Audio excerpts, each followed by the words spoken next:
Hello everyone, my name is Pooja. GS Hub civil services classes के सफलता batch में आपका स्वागत है। सफलता बैच के आज का हमारा टॉपिक है बिम्स्टेक, जो कि बीपीएससी मुख्य परीक्षा के लिए एक बहुत ही महत्वपूर्ण टॉपिक है।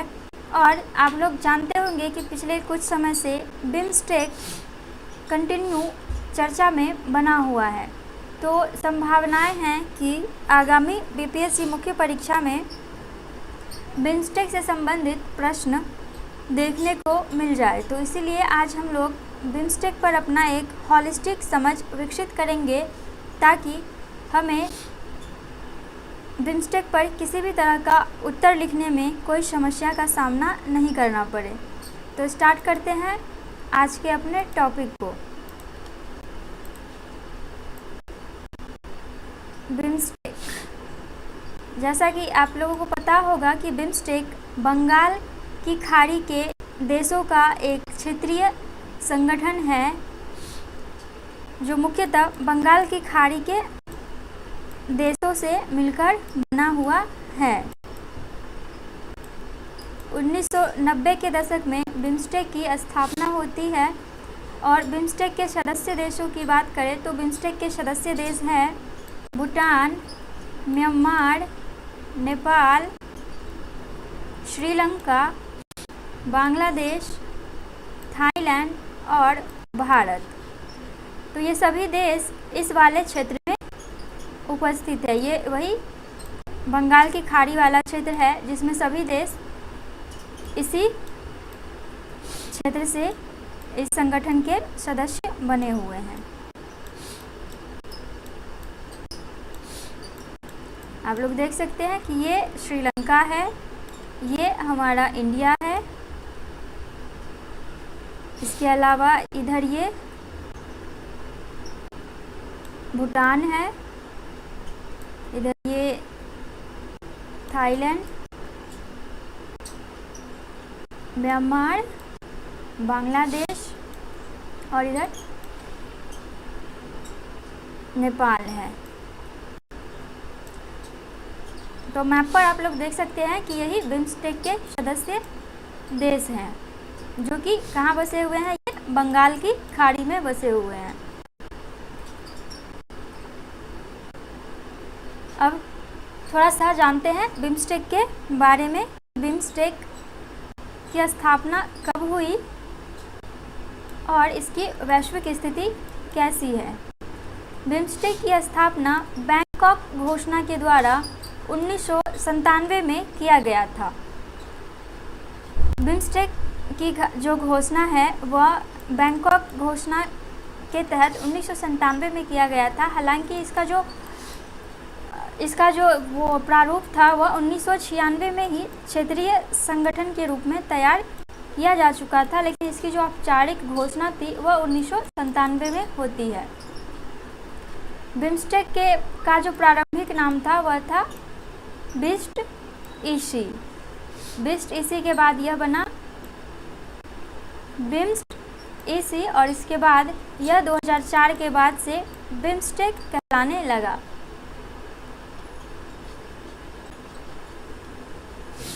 इसके सदस्य देश की बात करें तो बिम्स्टेक में 7 सदस्य देश हैं, जैसा कि मैंने आपको पहले मैप के द्वारा समझाया था। बांग्लादेश, भूटान, भारत, म्यांमार, नेपाल, श्रीलंका और थाईलैंड बिम्स्टेक के सदस्य देश हैं। बिम्स्टेक की जो जनसंख्या है, जैसा कि आप लोगों को पता भी होगा कि ये वाला जो क्षेत्र है, ये जो क्षेत्र है यह पूरे वैश्विक जनसंख्या का एक बड़ा भाग अपने अंदर समाहित करता है, जिसमें से कि विश्व की सबसे बड़ी जनसंख्या वाला देश भारत और एक मतलब कि इस बांग्लादेश भी जनसंख्या के मामले में टॉप कंट्रीज में शुमार है। तो भारत और बांग्लादेश जैसे देश के शामिल होने के कारण इसका जो कुल जनसंख्या है वह 1.7 बिलियन है, जो कि विश्व का कुल कितना है, यह विश्व का कुल 22% जनसंख्या है।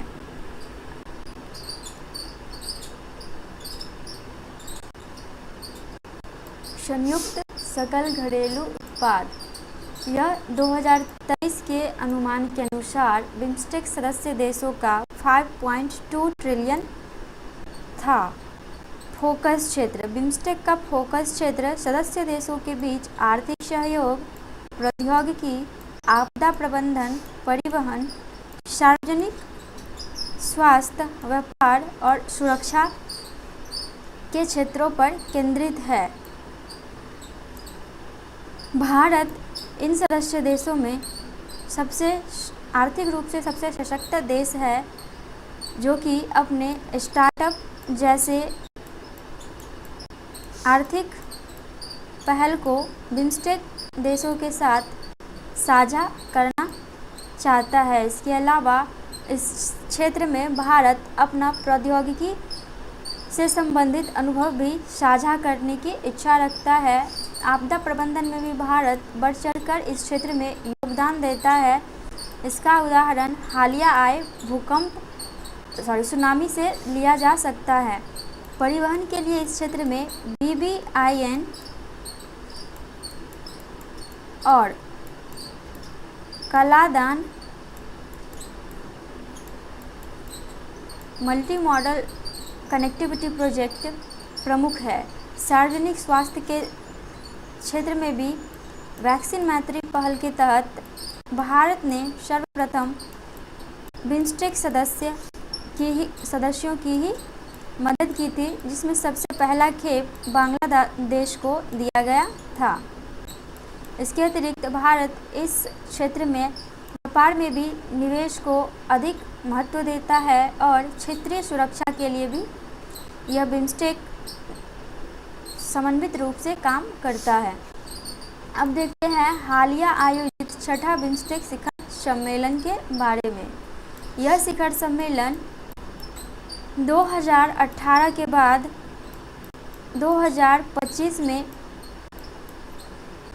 फिर से आमने सामने बैठकर की गई है। 2018 के बाद से 2019 में कोरोना के कारण से कंटिन्यू यह जो बिम्स्टेक शिखर सम्मेलन है वह वर्चुअल फॉर्मेट में चल रहा था। 7 वर्षों के बाद 4 से 5 अप्रैल 2025 को इसका आयोजन आमने सामने बैठकर किया गया।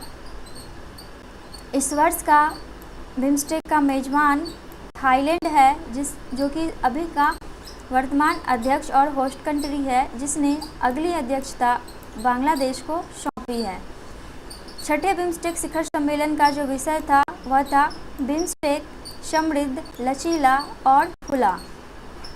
यह थीम ही बिम्स्टेक के मुख्य लक्ष्यों को संदर्भित करती है कि बिम्स्टेक एक समृद्ध, शक्तिशाली क्षेत्रीय संगठन है जो कि अपने सदस्यों के प्रति लचीला और खुला हुआ है। उल्लेखनीय 7 वर्षों में पहली बार आमने सामने बिम्स्टेक शिखर सम्मेलन का आयोजन किया गया। जैसा कि मैंने बताया था 2019 में कोविड के कारण से यह जो शिखर सम्मेलन था 2019 से 2024 तक वर्चुअल फॉर्मेट में चला था। भारत की भागीदारी। इस शिखर सम्मेलन में भारत की ओर से भारतीय प्रधानमंत्री नरेंद्र मोदी जी ने भाग लिया था। इस दौरान थाईलैंड के साथ भारत का द्विपक्षीय संबंध रणनीतिक साझेदारी तक भी बढ़ाया गया। ये छठा बिम्स्टेक शिखर सम्मेलन थाईलैंड में होस्ट किया गया था 4 अप्रैल को, और ये इनके सदस्य देशों के प्रमुख नेता हैं। अब देखते हैं छठा बिम्स्टेक शिखर सम्मेलन का प्रमुख परिणाम। बैंकॉक विजन 2030 को अपनाया गया। बिम्स्टेक के लिए पहला दीर्घकालिक रणनीतिक विजन दस्तावेज बैंकॉक विजन 2030 बना। इसमें जो लक्षित मुद्दों को रखा गया वह था आर्थिक एकीकरण, आपदा लचीलापन, क्षेत्रीय संपर्क, सुरक्षा, सहयोग, प्रौद्योगिकी साझाकरण को बढ़ाना। इसके अलावा सतत विकास, समावेशी विकास, समुद्री सहयोग, डिजिटल परिवर्तन और सांस्कृतिक संबंधों पर ध्यान केंद्रित करना। बैंकॉक विजन 2030 क्षेत्र में आर्थिक एकीकरण को बढ़ावा देता है। इस क्षेत्र में भारत सबसे बड़ी अर्थव्यवस्था है।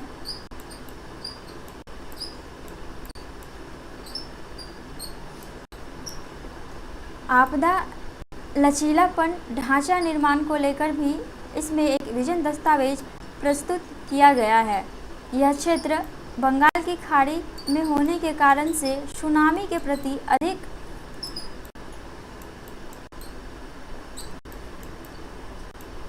सुभेद है, सुनामी और भूकंप के लिए। तो इसके लिए आपदा लचीलापन तंत्र विकास करने की नीति को इस विजन में स्थान दिया गया है। क्षेत्रीय संपर्क की बात करें तो इसमें कई सारे क्षेत्रीय कनेक्टिविटी की परियोजनाएं पहले से चल रही है, जैसे कि BBIN और कलादान मल्टी मॉडल प्रोजेक्ट। तो ये सारे प्रोजेक्ट आपसी सदस्य देशों के मध्य तनाव के कारण या सहमति न बन पाने के कारण विवादित चल रहे हैं, जिनको मजबूत करने के लिए भी इस विजन दस्तावेज में समाहित किया गया है। सुरक्षा के लिए इन देशों के बीच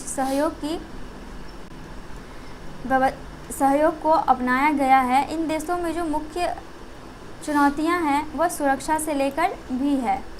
इसके अतिरिक्त प्रौद्योगिकी साझाकरण को बढ़ाना भी इस विजन दस्तावेज का एक अहम भाग है। भारत इस क्षेत्र में प्रौद्योगिकी में एक लीडर के समान उभरा है, जो कि अपने प्रौद्योगिकी अनुभवों को बिम्स्टेक सदस्य देशों के साथ साझा करने की ओर आगे बढ़ रहा है। सतत विकास लक्ष्य का भी जो टारगेट वर्ष है वह 2030 ही है। उसी को ध्यान में रखते हुए बैंकॉक विजन 2030 दस्तावेज में सतत विकास को भी खास स्थान प्रदान किया गया है। इसके अलावा इस विजन दस्तावेज में समावेशी विकास पर भी फोकस किया गया है। दक्षिण एशिया विश्व का अफ्रीका के बाद सबसे गरीबी और असमानता वाला क्षेत्र है। इसको काउंटर करने के लिए 2030 के विजन में समावेशी विकास को भी स्थान दिया गया। इसके अलावा समुद्री सहयोग की चर्चा की गई है। जैसा कि आप लोग यहाँ देख सकते हैं कि यह जो पूरा संगठन है वह इस क्षेत्र में है। तो इस क्षेत्र में चूँकि यह समुद्र का हिस्सा है और यह आगे हिंद महासागर से जुड़ता है।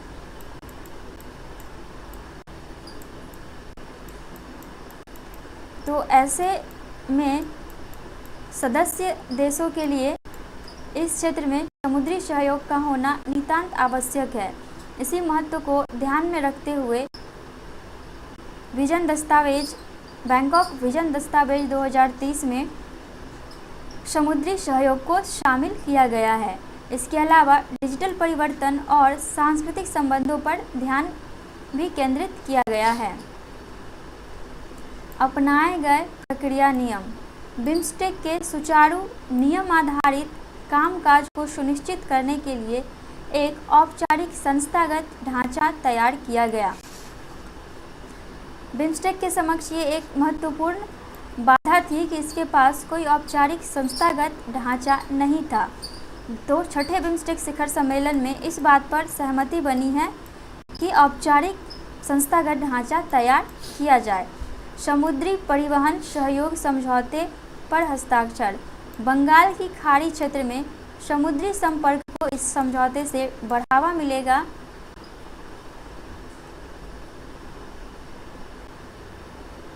इसका उद्देश्य शिपिंग लागत को कम करना, तीव्र व्यापार को सुगम बनाना तथा माल और लोगों की आवाजाही में सुधार करना है।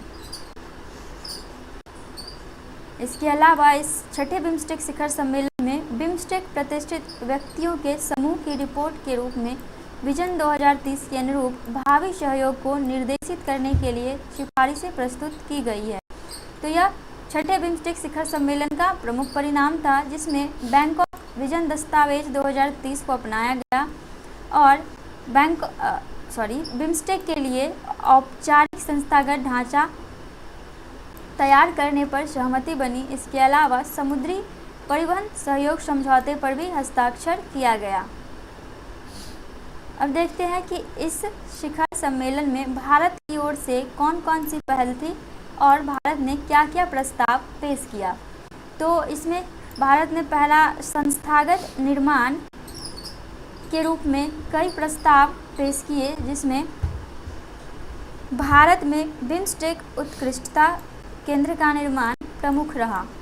भारत में बिम्स्टेक उत्कृष्टता केंद्र आपदा प्रबंधन, टिकाऊ समुद्री परिवहन, पारंपरिक चिकित्सा और कृषि में अनुसंधान और प्रशिक्षण पर फोकस करके यह उत्कृष्टता केंद्र बनाया जाएगा। इसके अलावा भारत में बेंगलुरु में बिम्स्टेक ऊर्जा केंद्र का संचालन शुरू हुआ, जिससे इस ऊर्जा केंद्र से बिम्स्टेक के सदस्य देशों के बीच ऊर्जा की निर्बाध आपूर्ति संभव हो पाएगी और ऊर्जा संकट से निपटा जा सकता है। इसके अलावा भारत ने संस्थागत निर्माण में डिजिटल सार्वजनिक अवसंरचना पर पायलट अध्ययन को भी शामिल किया है। इसके माध्यम से शासन, वित्तीय समावेशन और ई सेवा वितरण में सुधार किया जाएगा। भारत के पास आधार,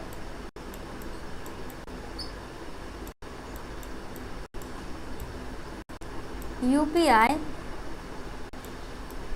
और फेशियल रिकग्निशन सिस्टम जैसे प्रमुख डीपीआई उपलब्ध है और अपने इन्हीं अनुभवों को भारत बिम्स्टेक सदस्य देशों के साथ साझा करने की इच्छा रखता है, जिससे कि इन सदस्य देशों के बीच शासन, वित्तीय समावेशन और ई सेवा वितरण में सुधार किया जा सके।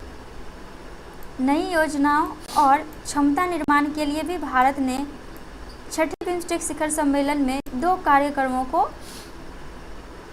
सामने रखा, जिसमें से पहला था बोधि कार्यक्रम। बोधि कार्यक्रम का जो लक्ष्य था वह कौशल विकास था और यह क्षेत्र में कौशल विकास और मानव पूंजी से संबंधित था। मानव संसाधन अवसंरचना के संगठित विकास के लिए बिम्स्टेक ने इस पहल को प्रस्तावित किया। बिम्स्टेक में भारत ने इस पहल को प्रस्तावित किया। कौशल पहल, यह एक प्रकार का कौशल पहल है जो युवाओं, राजनयिकों और पेशेवरों के लिए प्रशिक्षण, छात्रवृत्ति और क्षमता का निर्माण करेगा। बिम्स्टेक देशों के 300 युवाओं की भारत में प्रतिवर्ष मेजबानी की जाएगी और यह मेजबानी शिक्षा और शोध के क्षेत्र में की जाएगी।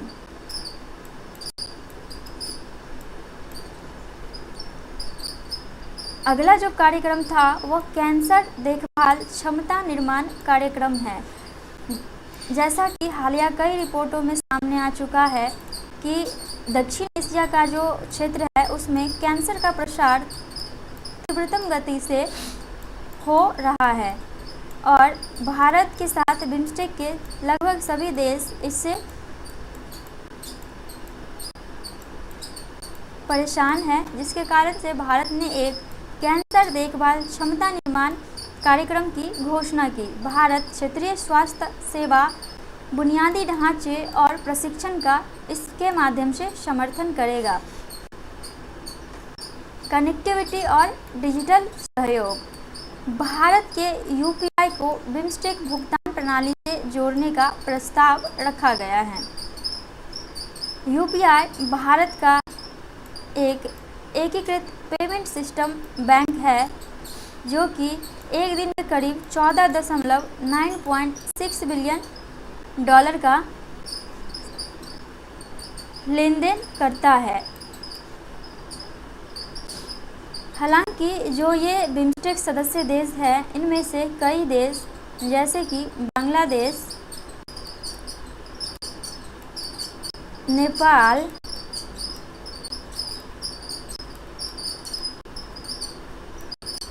भूटान,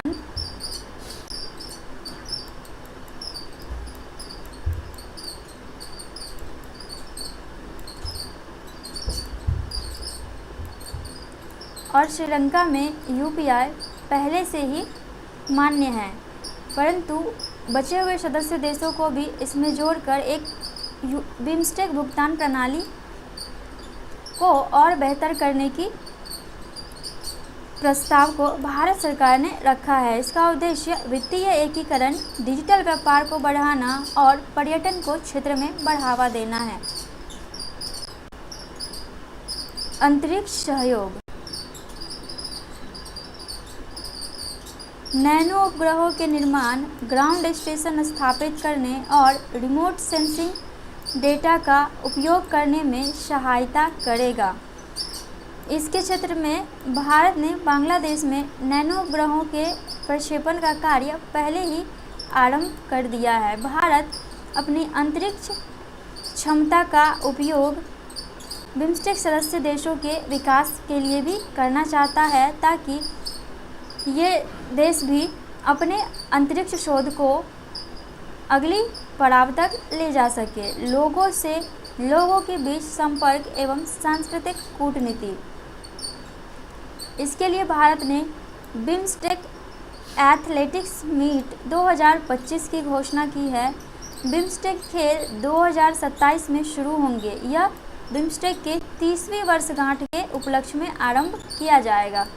जैसा कि मैंने बताया था आरंभ में ही कि बिम्स्टेक की जो स्थापना है वह 1997 में हुई थी। इससे क्या होगा कि सदस्य देशों के जो एथलीट और खिलाड़ी एक साथ कार्यक्रम का आयोजन करेंगे, खेल कार्यक्रमों का, तो इनसे पीपल टू पीपल संपर्क जो है वो बढ़ेगा और सांस्कृतिक संबंध मजबूत होंगे। इसके अलावा पारंपरिक संगीत महोत्सव की भी पेशकश भारत की ओर से की गई है। बिम्स्टेक सदस्य देश का भारत और बिम्स्टेक सदस्य देशों का एक साझा ऐतिहासिक विरासत रहा है, जिसमें संगीत का विशेष महत्व रहा है। विशेषकर बांग्लादेश और भारत का जो ऐतिहासिक विरासत है उसमें बंगाली भाषा विशेष महत्व रखता है, जिससे दोनों देशों में संगीत कार्यक्रमों का भी आदान प्रदान होता रहता है। इसी का विस्तार समस्त बिम्स्टेक देशों में करना है। युवा नेताओं का शिखर सम्मेलन। इससे क्या होगा कि जो बिम्स्टेक देश का राजनीतिक संकट है उसका समाधान निकल पाएगा। राजनीतिक मुद्दों पर सदस्य देश आपसी राय रख सकते हैं और आने वाली संकटों का सामना करने के लिए तैयार हो सकते हैं।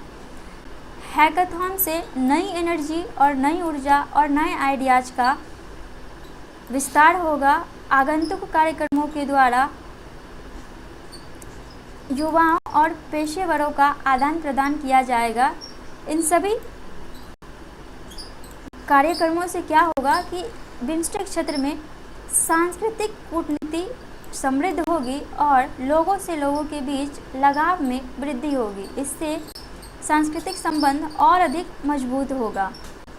व्यापार और आर्थिक एकीकरण। बिम्स्टेक चैम्बर ऑफ कॉमर्स के लिए भारत ने प्रस्ताव पेश किया है। वार्षिक बिम्स्टेक व्यापार शिखर सम्मेलन आयोजित करने का भी भारत की ओर से प्रस्ताव दिया गया है। भारत की एक 21 सूत्री कार्य योजना है, जिसमें इन 4 विषयों पर विशेष फोकस किया गया है। आपूर्ति श्रृंखला लचीलापन, पर्यटन, परिवहन और रसद और सांस्कृतिक और आर्थिक सहयोग। आपूर्ति श्रृंखला लचीलापन मजबूत होने से क्षेत्र किसी भी वैश्विक संकट का सामना करने के लिए निर्बाध रूप से तैयार हो सकता है। पर्यटन को बढ़ावा देने से अर्थव्यवस्था विकास करेगी। परिवहन और रसद पर समझौता करने से या एक समन्वय स्थापित करने से आकस्मिक संकटों का निपटान किया जा सकता है और सांस्कृतिक और आर्थिक सहयोग से सदस्य देशों के मध्य संबंध प्रगाढ़ होंगे, जिससे इस क्षेत्र में व्यापार और आर्थिक एकीकरण संभव हो पाएगा।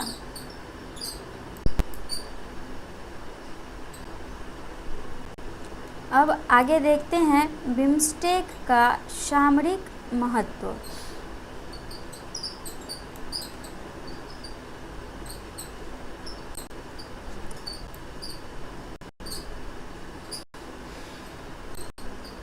ये कुछ स्थिति इस तरीके की है। बिम्स्टेक ये वाला पूरा रीजन जो है वो बिम्स्टेक सदस्य देशों का है और यह बंगाल की खाड़ी का पूरा क्षेत्र है जो नीचे हिंद महासागर से जुड़ता है।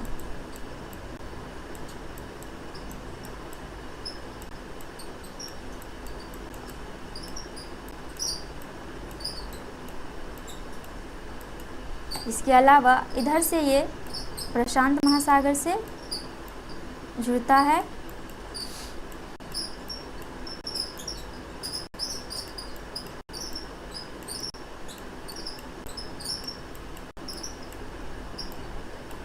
और ऊपर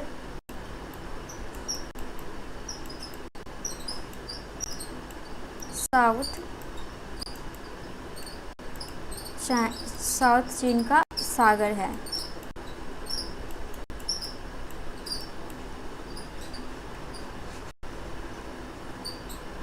तो ये इस स्थिति से आप जान सकते हैं कि बिम्स्टेक का क्या सामरिक महत्व है। सार्क का विकल्प राजनीतिक बाधाओं से बचा जा सकता है बिम्स्टेक का उपयोग करके। विशेषतः जो भारत पाकिस्तान संबंधों में तनाव है जिसके कारण से सार्क जो कि दक्षिण एशिया का एक सहयोगात्मक संगठन है, इसमें भारत पाक के बीच तनाव के कारण और चीन का उसमें हस्तक्षेप होने के कारण से अच्छे से ये सार्क काम नहीं कर पाता है स्वतंत्रतापूर्वक। तो ये जो है दिन प्रतिदिन सार्क अनएक्टिव होते जा रहा है और इसके स्थान पर बिम्स्टेक अधिक सक्रिय होते जा रहा है। तो बिम्स्टेक ने क्या किया है कि सार्क का एक विकल्प पेश किया है दक्षिण एशियाई देशों के लिए, जिसमें अधिक व्यवहारपूर्ण और कार्यात्मक क्रियाएं होती है। क्योंकि इसमें पाकिस्तान और चीन दोनों की अनुपस्थिति के कारण बिम्स्टेक अधिक सक्रियता, स्वतंत्रता और व्यवहारिक रूप से कार्यों को कर पाता है। तो इसीलिए बिम्स्टेक ने सार्क का एक विकल्प पेश किया है दक्षिण एशिया में। एक्ट ईस्ट और पड़ोस प्रथम नीतियों का समर्थन करता है। भारत को दक्षिण पूर्वी एशिया और हिंद प्रशांत क्षेत्र से जोड़ने वाला मार्ग उपलब्ध कराता है। जैसे कि मैंने अभी आपको ये चित्र बना के दिखाया था, ये जो मार्ग है वह बिम्स्टेक से होके भारत को प्राप्त होती है।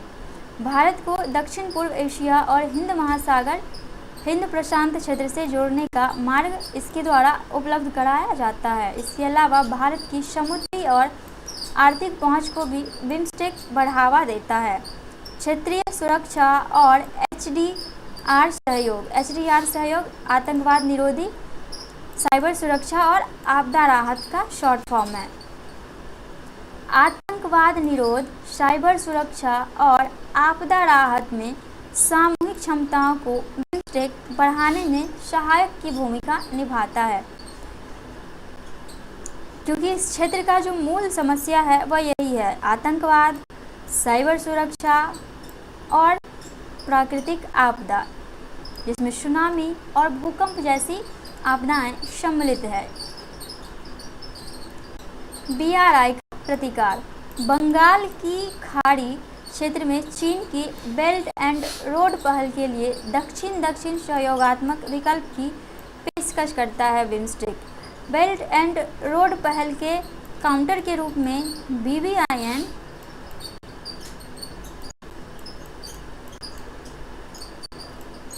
और कलादान मल्टी मॉडल कनेक्टिविटी परियोजनाएं चलाई जा रही है, जो इस क्षेत्र में एक तो ये बेल्ट एंड रोड इनिशिएटिव का काउंटर करेगा और क्षेत्र की कनेक्टिविटी को और भी मजबूत करेगा। सांस्कृतिक, कूटनीतिक और सॉफ्ट पावर साझा ऐतिहासिक, सभ्यतागत और बौद्ध संबंधों को यह मजबूत करता है। ये जो पूरा का पूरा बिम्स्टेक क्षेत्र है उसका एक साझा ऐतिहासिक विरासत रहा है। इस क्षेत्र की सभ्यतागत विकास भी समान रही है और बौद्ध धर्म, विशेषतः बौद्ध धर्म से संबंध होने के कारण यह पूरा क्षेत्र एक साझा ऐतिहासिक विरासत का हिस्सा है। बंगाल की खाड़ी का अध्ययन केंद्र नालंदा जैसे मंच अमूर्त सांस्कृतिक विरासत को संरक्षित करते हैं। नालंदा प्राचीन काल में बौद्ध शिक्षा का सबसे प्रमुख केंद्र था, जिसके कारण से यह क्षेत्र बिम्स्टेक सदस्य देशों के लिए एक सांस्कृतिक विरासत के रूप में अवस्थित है। अब देखते हैं बिम्स्टेक, जो कि बंगाल की खाड़ी क्षेत्र की क्षेत्रीय संगठन है, वह किन चुनौतियों का सामना कर रही है। संस्थागत क्षमता और वित्त पोषण का अभाव। बिम्स्टेक के पास कोई संस्थागत क्षमता नहीं है और यह पूर्णतः सदस्य देशों द्वारा दिए गए फंड पर ही निर्भर करता है। एक स्वतंत्र एजेंसी के रूप में बिम्स्टेक का जो है अभी तक संस्थागत विकास नहीं हो पाया है और वित्तीय कमियों का सामना बिम्स्टेक को करना पड़ता है, जो कि निर्णय निर्माण प्रक्रिया में बाधक होता है। सदस्य देशों की असमान भागीदारी। इस क्षेत्र में भारत सबसे बड़ी अर्थव्यवस्था और सबसे बड़ी जनसंख्या वाला देश है और इस पूरे क्षेत्र का जो ट्रेड शिफ्ट है वह भारत के फेवर में है और अन्य देश भारत से व्यापारिक घाटे की स्थिति में है, जिसके कारण से और अन्य कारणों से इस देश में असमानता, उस पूरे बिम्स्टेक वाले क्षेत्र में असमान भागीदारी है सदस्य देशों के बीच, जिससे आर्थिक स्तर पर आपसी तनाव उत्पन्न होते हैं। अन्य क्षेत्रीय निकायों जैसे कि आसियान, सार्क, हिंद महासागर रिम एसोसिएशन के साथ बिम्स्टेक का ओवरलैपिंग होता है और मुख्यतः इन क्षेत्रीय निकायों को इस क्षेत्र में अधिक प्राथमिकता दी जाती है। हालांकि सार्क जो है अब पहले की तरह सक्रिय नहीं रहा, परंतु आसियान और इस नए संगठन को बिम्स्टेक की तुलना में अधिक प्राथमिकता दी जा रही है, जिसके कारण से बिम्स्टेक का जो संस्थागत प्रभाव है, संगठनात्मक छवि है, वह थोड़ा सा बैकफुट पे चला जाता है। भू राजनीतिक तनाव। बिम्स्टेक सदस्य देश विशेषकर म्यांमार में सैन्य तख्तापलट एक बहुत बड़ी समस्या बनकर उभरा है और हालिया बांग्लादेश में भी राजनीतिक तख्तापलट हो गई है, जिसके कारण से इस क्षेत्र में भू राजनीतिक तनाव बढ़ा है। पिछली पहलों में कार्यान्वयन की कमियां। बिम्स्टेक का जो पुराना पहल है, जैसे कि आप बिम्स्टेक का ये BBIN प्रोजेक्ट हो या फिर कलादान प्रोजेक्ट हो, ये आज का प्रोजेक्ट नहीं है। कई वर्षों से यह प्रोजेक्ट लंबित पड़ा हुआ है, जिसका कारण सदस्य देशों का एक मत से सहमति की ओर नहीं बढ़ना है। वर्षों से इस लंबित पड़े हुए कार्यान्वयन के कारण परियोजनाओं के कार्यान्वयन में कमी के कारण सदस्य देशों के बीच विश्वास की कमी उत्पन्न होने लगती है। इसके अलावा इस क्षेत्र में चीन का भी एक अहम रोल है और चीन भी बिम्स्टेक के समक्ष एक चुनौती प्रस्तुत करता है। इस पूरे क्षेत्र में चीन ने अपना एक ऋणजाल बना के रखा हुआ है, जिसके तहत बांग्लादेश, श्रीलंका और म्यांमार जैसे देश उसके ऋणजाल के चपेट में आ चुके हैं। तो यह भी बिम्स्टेक के समक्ष मौजूद एक प्रमुख चुनौती है। देखते हैं आगे की राह। बिम्स्टेक को मजबूत करने के लिए सुझाव। कुछ उपाय जिनसे बिम्स्टेक के उपयुक्त समस्याओं का समाधान संभवतः निकल सके। इसके लिए क्या करना चाहिए? उन्नत संसाधनों के साथ एक अस्थायी सचिवालय बनाया जा सकता है, जहां पर नियमित रूप से बिम्स्टेक की बैठकों का आयोजन किया जाए और उसमें इस पूरे क्षेत्र से संबंधित समस्याओं पर विचार विमर्श और समाधान के लिए एक मार्ग की तलाश की जाए। इसके अलावा व्यापार, कनेक्टिविटी, सुरक्षा, जलवायु कार्यवाही जैसे प्रमुख क्षेत्रों को प्राथमिकता देना चाहिए। हालांकि यह जो बे ऑफ बंगाल का क्षेत्रीय संगठन है, वह मुख्यतः तकनीकी और आर्थिक सहयोग पर निर्भर है, परंतु समय के बदलते मांग के अनुसार इसमें व्यापार, कनेक्टिविटी, सुरक्षा, जलवायु कार्यवाही जैसे मुद्दों को भी प्राथमिकता देने की आवश्यकता है। वार्षिक शिखर सम्मेलनों और समीक्षा तंत्रों को संस्थागत बनाया जा सकता है, जिससे यह नियमित रूप से सुचारू तरीके से चलाया जा सके और इसके निर्णयों का समीक्षा किया जा सके और एक टाइमलाइन के भीतर बिम्स्टेक के पहलों को क्रियान्वित किया जा सके।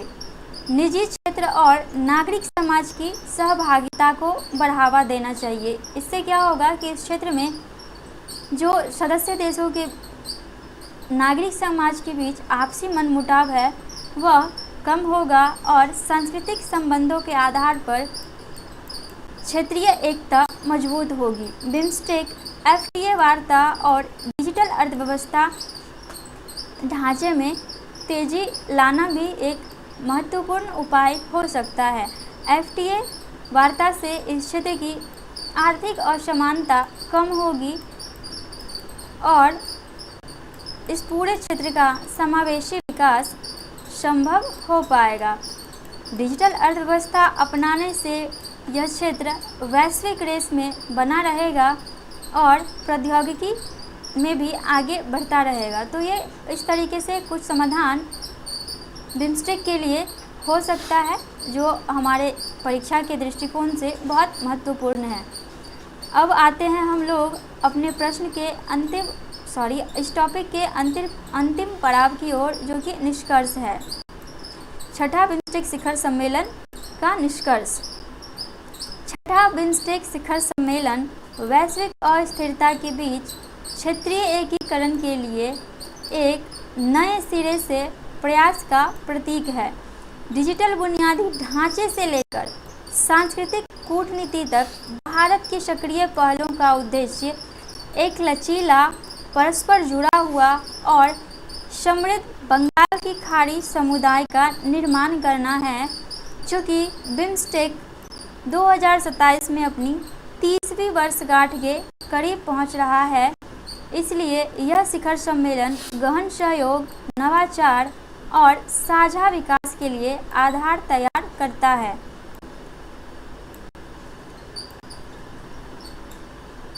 तो देख सकते हैं आप लोग कि बिम्स्टेक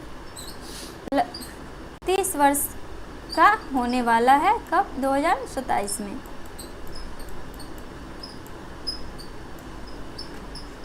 इस मध्य जो बिम्स्टेक का स्थापना था तब से लेकर अब तक कई महत्वपूर्ण बदलाव आए हैं और कई सक्रिय पहल बिम्स्टेक के लिए देखे गए हैं। सहयोग की भावना बढ़ रही है और शिखर सम्मेलन में जो है गहन सहयोग, नवाचार और साझा विकास के लिए आधार तैयार किया है। जैसा कि मैंने पहले भी बताया था कि जो छठा बिम्स्टेक शिखर सम्मेलन है उसमें विजन दस्तावेज बैंकॉक विजन 2030 को पेश किया गया, जो कि 2030 तक इस क्षेत्र के लिए कार्यक्रमों और आवश्यकताओं का एक रोड मैप प्रस्तुत करता है।